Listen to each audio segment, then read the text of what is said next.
There are connections that end and connections that were never closed. And most people have never been taught the difference. An ended connection is just a fact. A closed one is an act, something you perform, something with a specific form. Japan understood this distinction well enough to give it a name and to build an entire practice around it.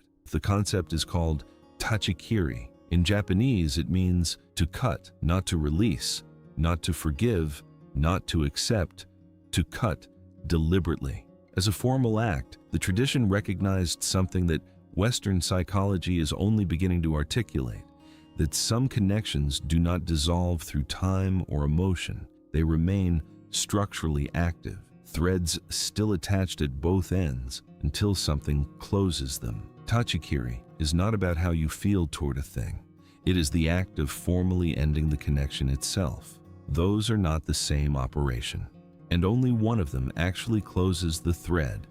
People resist the word cutting because it sounds violent, like severing means rejecting or erasing or no longer caring. It doesn't mean any of those things. You can cut a connection and still love it completely. The cut is not about your feelings toward the thing. It is about the structural status of the connection itself. An open connection continues to exert pull, not because you haven't processed it enough, but because it was never formally closed. It is still exerting a claim. Tachikiri was the act of formally ending that claim, not the feeling, the claim.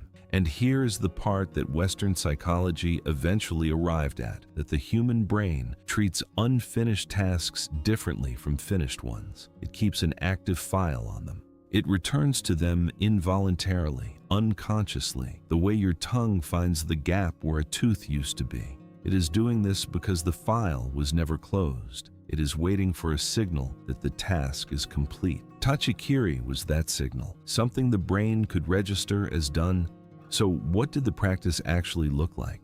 The prescription is unlike anything you have probably tried, because it does not begin with how you feel. It begins with naming, not describing the feeling around the thing, naming the thing itself, the version of yourself that existed inside it, the exact form it took. You wrote it or said it aloud, completely, in full, because unnamed things cannot be cut. You can only sever what you have first held clearly in front of you. A cut, literal in the original practice, symbolic if you are doing it now, performed with full, deliberate intention, not as a metaphor, as a declaration. This connection is complete. I am not waiting for it to resolve on its own. And the part that separates this from every other approach, you are not trying to stop feeling. You are declaring that the structural connection, the claim, is closed. The feeling can do whatever it does. The file is shut. The Zeigarnik effect is the modern framework. But the tradition that built Tachikiri got there 13 centuries earlier. And they got there not by studying the brain, but by observing something simpler, that people who performed a formal closing act were different afterward from people who didn't. Not less feeling, different structure. The weight did not disappear, but it stopped circling. A closing you merely think about does not send the signal. A closing you actually perform does. The brain registers enacted things differently from imagined things. The next practice in this series goes somewhere this one does not.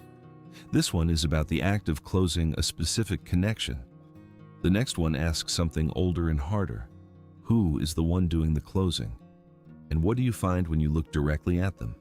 The practice appears in records as far back as the 8th century, performed at specific sites for specific connections with specific physical form. Not because the form was magic, because enacted things register differently, because the brain needs a signal it can actually receive. Tonight, whatever connection has stayed open in you, you do not need to be ready to cut it. You just need to be able to name it. That is where Tachikiri starts. Not with the act, with the naming. Drop it in the comments below. One sentence, the thing itself, not the feeling around it. There is a version of this where you walk away tonight with one thing named that was not named before. For Tachikiri, that is already the beginning. The next practice in this series goes to a different place. The Greeks had a word for the descent into the part of yourself that no one else has ever seen. Katabasis. That is what is next. I will see you there.